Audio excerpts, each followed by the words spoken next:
Hey, and we're live. This is Alderwoman Maria Hadden here, just getting started for our weekly virtual town hall. I'm broadcasting today from home, and so give me a moment to get a few things set up.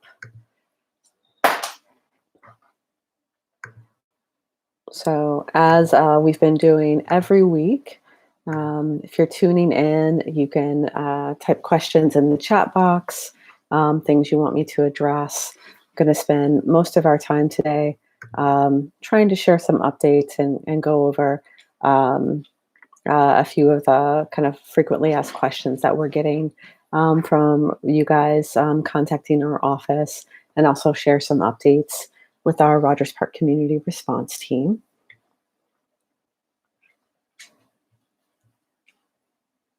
So let's just make sure we get things shared here.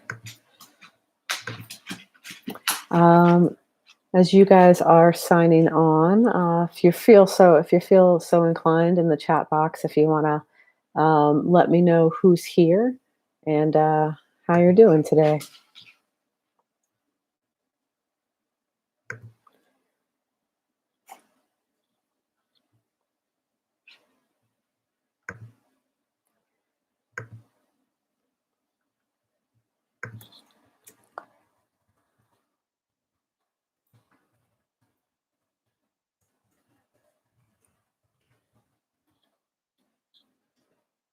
All right.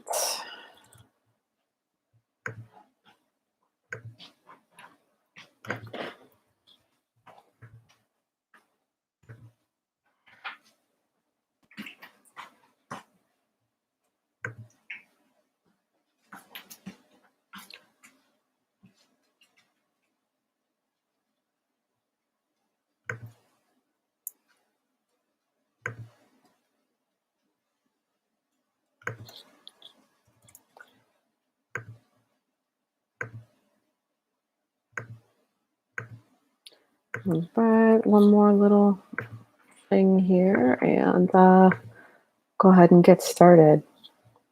So, as always, I will type in a few of the links in the box to make sure that you've got references as I share some updates. So, one is going to be our ward website and our phone number. So that if you need to get in contact with us, even though we are not physically in the office, we are working remotely. So myself, the 49th Ward staff, a lot of other city workers. So we're here, and we're still responding to your requests and connecting people to services. And so please reach out and contact us if you've got questions, if you need help, or if you need any other services that you would normally contact our office for. Next, I'm sharing here the link for a website for our Rogers Park Community Response Team. So Rogers Park Community Response Team is a collaborative effort. We're a local resource. My office, Northside Community Resources, Protect Rogers Park, Howard Area Community Center, Adjust Harvest, United Church of Rogers Park, lots of volunteers, hundreds of volunteers actually, are participating in making sure that residents in our area and beyond get the help that they need. So we've got this phone number here. It's a hotline. Volunteers staff this to connect you to resources. If you've got questions about unemployment, about housing benefits, about how you can support small businesses, about COVID-19, latest public health information, any of that, you can find it on the Rogers Park Community Resource Team website. We update that almost daily with all the most up-to-date resources. And you'll find links to some other community orgs that are there to help you as well on that website. And so reach out and contact us. We share weekly reports. We've got volunteers who've been helping out delivering groceries to folks, delivering meds. We've got people making phone calls, doing wellness checks on senior citizens in the community. We had volunteers out this weekend posting flyers with the hotline, trying to do outreach and do it in a safe way and social distance. So it's fantastic. We live in a fantastic community. We've got a lot of folks who are showing up to make sure that folks in our ward, folks in our neighborhood, and other people in Chicago get what they need during this crisis. So, in checking in with folks, just want to share some reminders. So, if you're not following the mayor or the governor's daily press conferences, please know that our stay-at-home order is still on through April 30th. There's opportunity there. We'll probably hear from the governor in coming days on what modifications or extensions might be required. I know he's been expressing some hope because of our stay at home, because of people following the guidelines and taking this public health crisis seriously. We are seeing some early signs of improvement in Illinois, but don't let those early signs let you get complacent. We are still seeing a high death rate on a daily basis, and we're still working to get us to the amount of testing, equipment, and contact tracing that we still need to get in place as a state before we can start looking at what recovery and moving back to some semblance of normalcy looks like. So please stay at home, save lives, as is the mayor's slogan. If you do not have to leave the house, stay home. You can take a walk around the neighborhood, get some fresh air, get some sunshine. I have taken to sitting outside our back door almost every morning around 8 a.m. just to get some sunshine, some vitamin D, breathe some fresh air, and get some outdoor time. As we are now on day 34 in our household of staying at home. Um, so stay home. We need to do this for our essential workers. We need to do this for our grocery store clerks, for our custodians, our janitorial staff, for our city workers, for our medical workers. This is for our first responders. We have people who are putting themselves at risk every day so that we can have access to food, resources, healthcare, medical care, and the essential supplies that we need to live. So if you're not one of those essential workers, we need you to put other people's responsibility and safety and your own life at the center of your decision making. Um, So, if folks who are watching have any questions, things that you want to know more about, please feel free to add those in the chat box. I do want to spend today going over some of the frequently asked questions that we're getting, particularly around unemployment insurance and for benefits for our 1099 workers, contract workers, and gig economy folks. So, I'll start with our 1099 workers. So the governor let us know that he's expecting May 11th or so to be the time period by which we'll be able to start making payments to folks through those expanded unemployment benefits. Um, so one of the big slowdowns related to that is the system did not exist before. So while we have unemployment insurance set up for traditional employees where employers pay into that system, for our 1099 workers, we haven't previously had a system or a fund for unemployment. So the states had to create a whole new system in order for people to apply. A second delay has been some battling with the federal government over their definitions of who qualify for that benefit. But he's confident that May 11th or so, we should be able to start making payments. So I know I've been hearing from a lot of our neighbors, a lot of our community members who are waiting to be able to apply. You're going without income, and you're scared. You don't know when this is going to come up, and folks are running out of resources. For those folks, I want to say, please call my office. You can call the Rogers Park Community Response Team hotline as well. we can help you get set up and make sure that you've at least got access to food, supplies, and things that you need in the meantime. So while you're waiting to be able to apply for that expanded unemployment. For those of you who had traditional jobs where you were eligible for the traditional unemployment insurance, I'm hearing questions about turnaround, how quickly things are being processed. So, a couple of big changes. We still have hundreds of thousands of people applying for benefits. And so, there have been some changes to the process. So, one thing is you need to process online. Online filing and claims, they now shut down every night between 8 p.m. and 10 p.m. So it's not running 24/7. So between the hours of 8 p.m. and 10 p.m., the website is unavailable for you to file an application. Um, they also have a filing schedule and a call center filing schedule.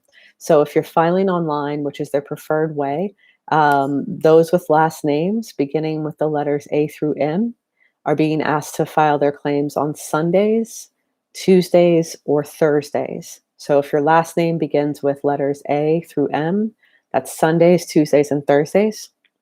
If your last name begins with the letters N through Z, they're asking you to file your claim on Mondays, Wednesdays, and Fridays. Saturdays are available for anyone to accommodate people who couldn't file during their allotted window.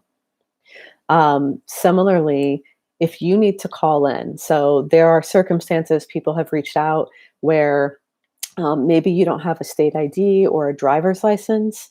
If you don't have a state ID or a driver's license, you are not going to be eligible to do the online filing form.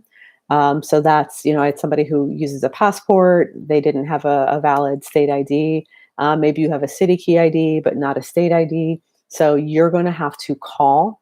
And so for the call center, similarly, your last name, A through M, you're being asked to call on Tuesdays and Thursdays between 7:30 a.m. and 6 p.m.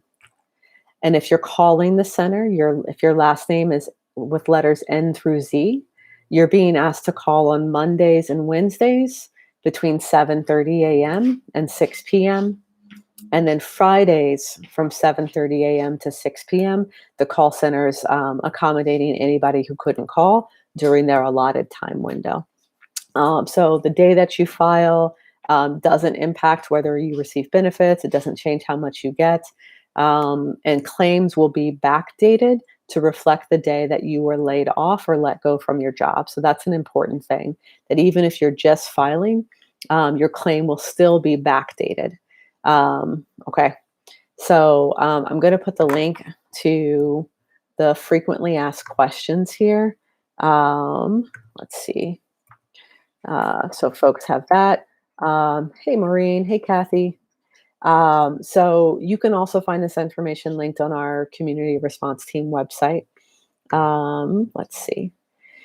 Couple other questions we've been getting from folks. If you have specifics, let's say you have filed already for unemployment, you haven't received your benefits, you're waiting for communication. I want to encourage people to reach out to our office. We can put you in touch with folks who can help you out and get you info. You can also reach out to our state rep, Kelly Cassidy. And so I'm going to put her email address for her office in here as well. So she's repcassidy@gmail.com. So you can reach out to our state rep, Kelly Cassidy, for information and help with unemployment as well. So a couple other things this week. We're still doing our weekly calls with our community organizations and nonprofits, with our small businesses, and checking in on property owners and property managers. So we do these kind of three big check-ins. We've got weekly calls with the Riders Park Community Response Team, and we're working pretty constantly to make sure that we're connecting everyone to the resources that they need. Big thing for tomorrow, folks, we're having our first online city council meeting. I particularly am looking forward to it. I think it's going to be uh, pretty exciting. It certainly is going to be historic. So, if you're interested in watching along, so you guys know our city council meetings have been live streamed all term, so since May. But this will be the first city council meeting live streamed where all of your aldermen, the mayor, the clerk's office, we're all calling in through a video conference service.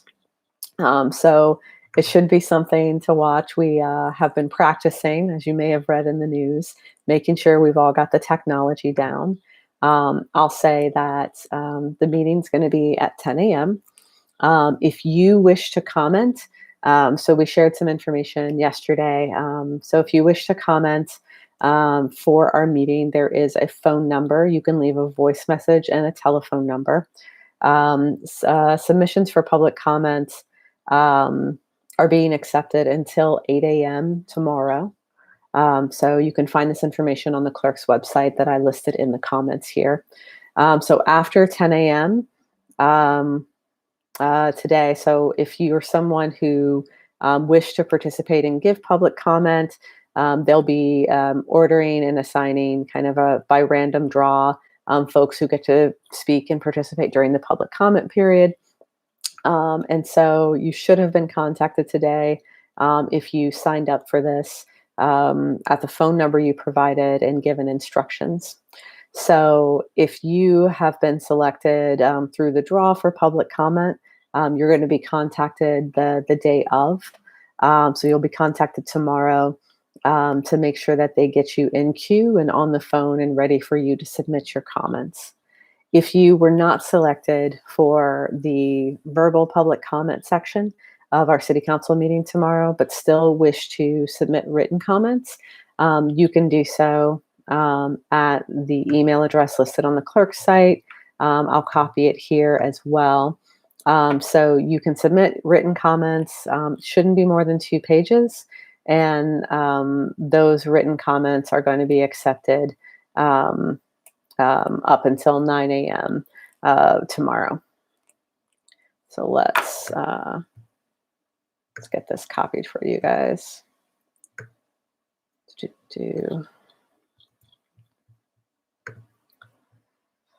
So I hope to see some of you guys following along with us for what will be a historic Chicago moment. The meeting will be relatively short tomorrow for city council meetings, just to set your expectations. This is the reconvene meeting from March 18th. So following the governor's stay-at-home order, the mayor and council decided that we could not hold council, a full city council meeting on the 18th. And so the mayor convened the meeting and then recessed it due to a lack of quorum because we weren't there. And so this is technically going to be our March meeting that we're reconvening.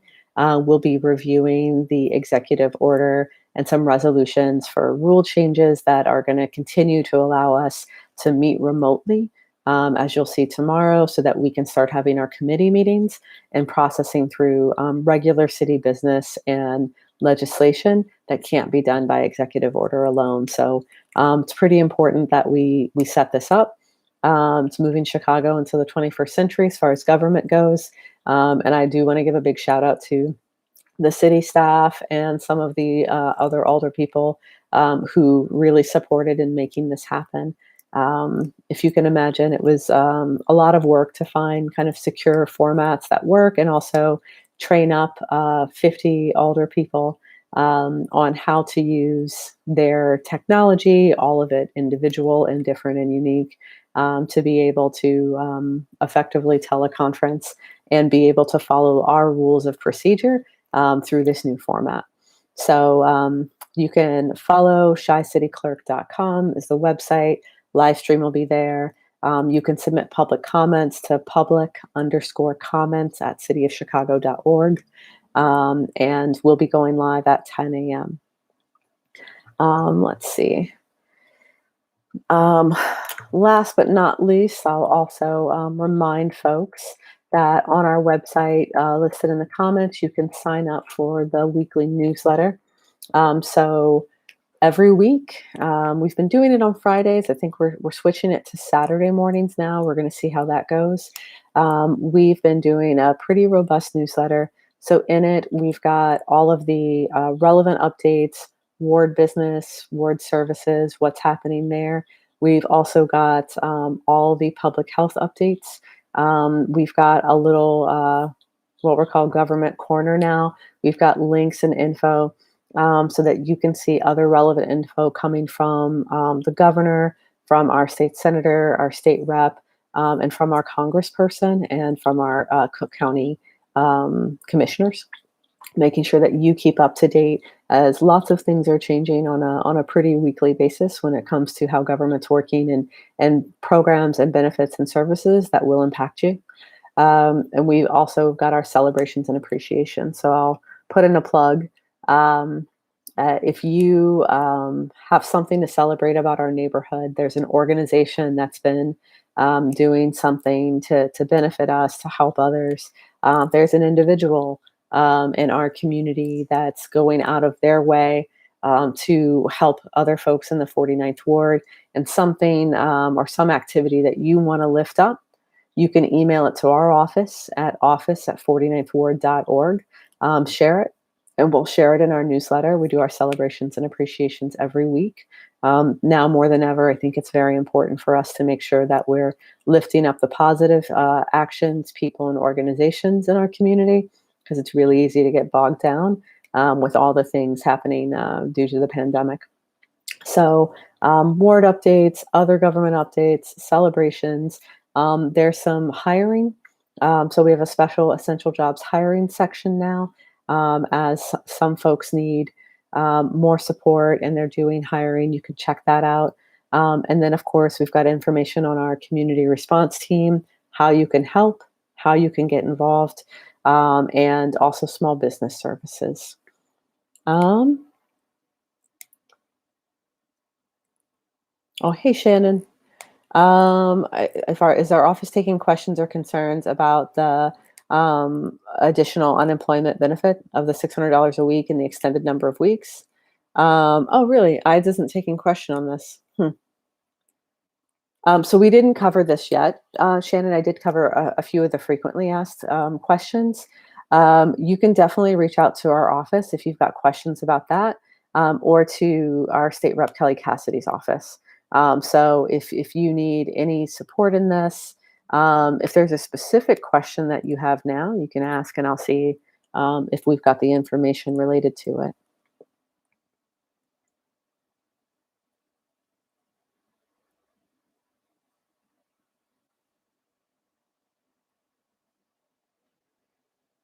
I do know that that additional $600 a week is supposed to be automatically applied. Um, okay. I'd be great, Shannon, if you follow up with me and let me know if that's coming through. I have been checking in with a few folks, right, who've been going through these different processes, and I mean, I think the word everyone uses when they're talking is unprecedented. So there's a lot of stuff that's new as both the state and the federal government are kind of haggling and figuring this out. And so there's some things where we don't have clear information until things start happening. So check back in with me directly on Friday to let me know. Um, I think the eligibility piece is one of the things the governor mentioned, where the Department of Labor has been trying to change a few of the details that our legislators clearly meant. So I haven't seen specific statements on that yet, but we can check in. Um, oh, and the date of the file date, I think I actually saw that on here. Um, do, do, do.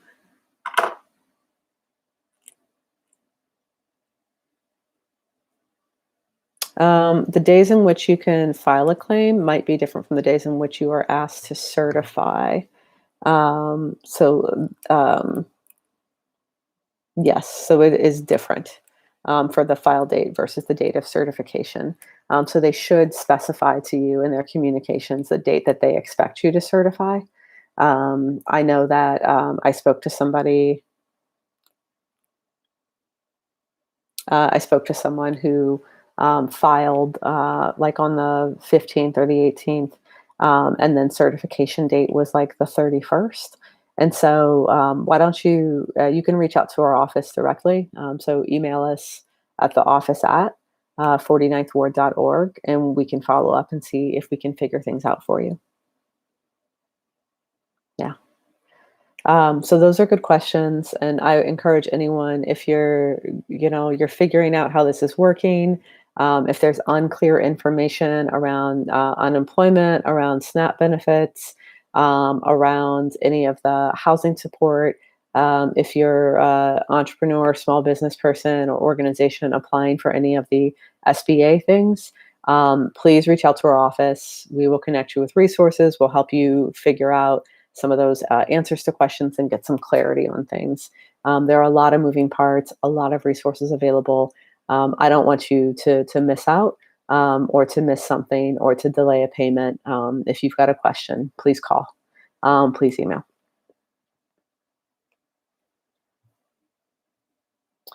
Let's see. Couple things that I just kind of want to wrap with. If you are part of a nonprofit organization, a community group, if you are a small business owner or work at a small business in the area, if you've got questions or want to join our weekly calls where we check in with one another, please email my office at office@49thward.org. Email me, make sure we get your contact info, and we'll add you to those invites. So we hold a couple different times each week for those groups. They've been great spaces where we hear what organizations or community groups or businesses need. You guys ask questions if things aren't clear. We go back to the city or different parts of government. We get answers for you. And it's also been a great space where different groups are able to share what they're doing. So, we usually have about a dozen folks on the call. They get to share what challenges they're facing, solutions and creative things that they're doing to meet those challenges. And it's been really helpful. It's also nice to see your faces a couple times a week and make sure that we're all keeping in touch. So I encourage folks to reach out if you have not been on those calls, if you want to be a part of them. We'll make sure to get you kind of invite information so that you can join us and keep up to date. Otherwise, please make sure you're following the newsletter. Check out our Rogers Park Community Response Team website. And again, don't hesitate to contact me in the office. So I thank everyone. I hope you all have a good evening. Um, Stay safe, stay home, um, stay away from the lakefront. And as the weather gets nicer, please just be mindful of all the safety precautions that we need to take. The better we are about following our public health guidance, the sooner we'll be able to start, um, figuring out our new normal, and hopefully getting folks healthy and back to work. So, everyone have a great evening. Thanks for joining, and talk to you next week.